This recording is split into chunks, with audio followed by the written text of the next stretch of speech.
The house stood like a sentinel at the edge of Willow Creek, a forgotten speck of a town where the wind whispered secrets through skeletal trees and the streets emptied after dusk. It was a narrow two-story relic from the early 1900s, its faded clapboard siding peeling like old skin. My brother Daniel and I inherited it after our parents' car accident 2 years ago, a head-on collision on a rain-slicked road that left us orphans in our 20s. We had no reason to leave. The house was our anchor in a sea of grief. But anchors can drag you under if you're not careful.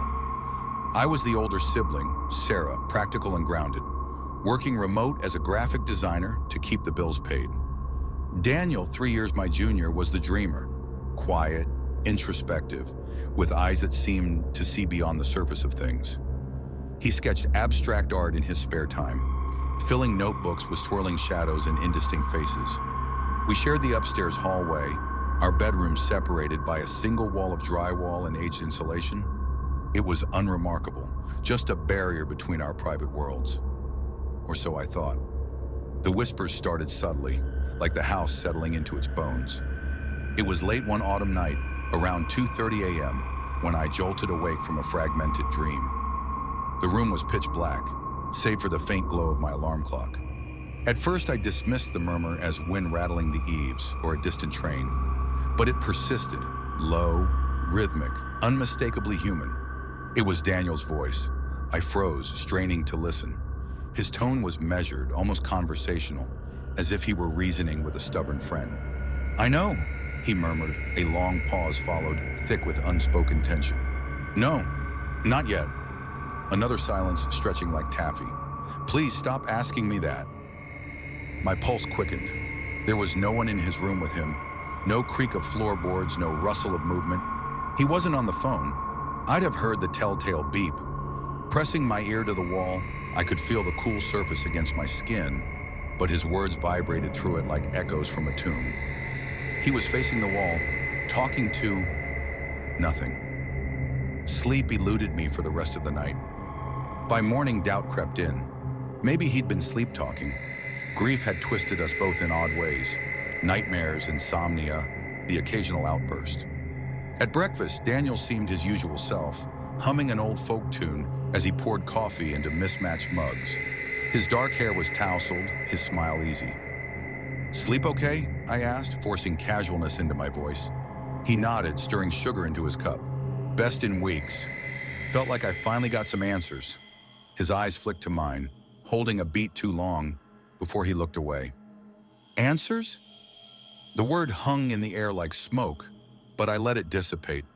We ate in silence, the clink of spoons against ceramic the only sound. That day I buried myself in work, designing logos for faceless clients, trying to forget the unease gnawing at my gut. But night fell again, and with it, the whispers returned. This time I was wide awake, lying rigid under the covers.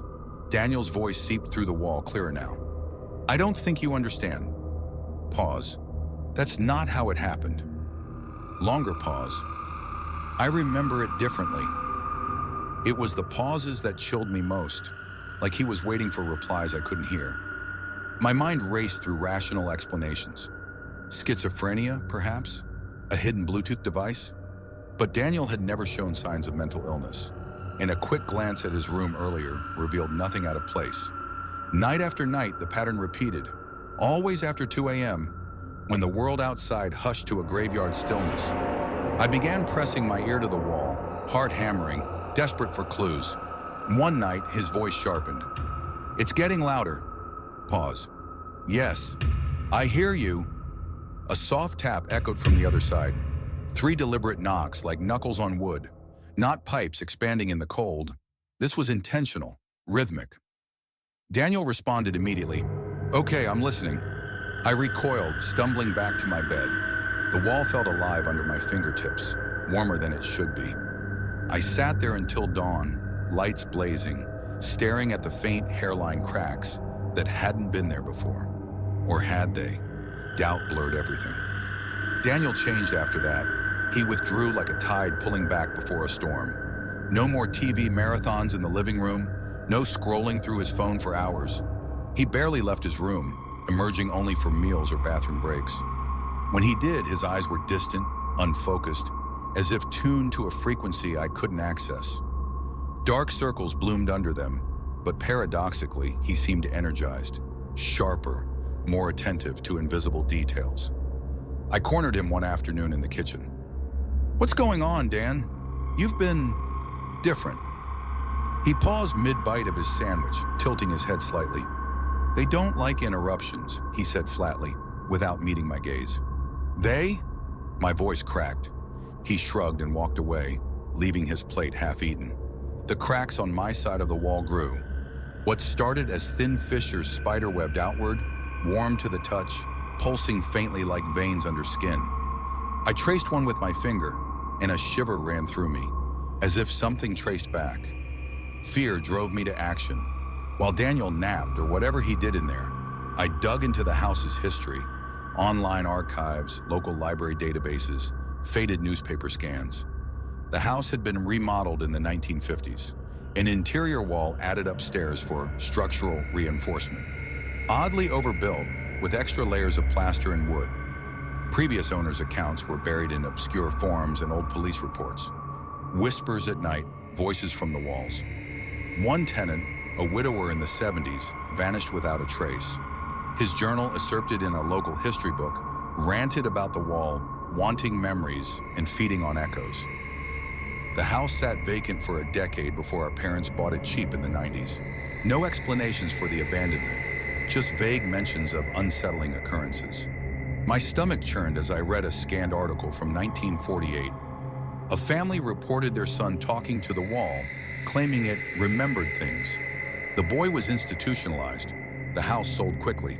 That night, Daniel was out, rarely, but he'd mumbled something about groceries. Alone, I lay in bed, the house creaking around me like an old ship at sea. The wall loomed, its cracks now wide enough to glimpse shadows within.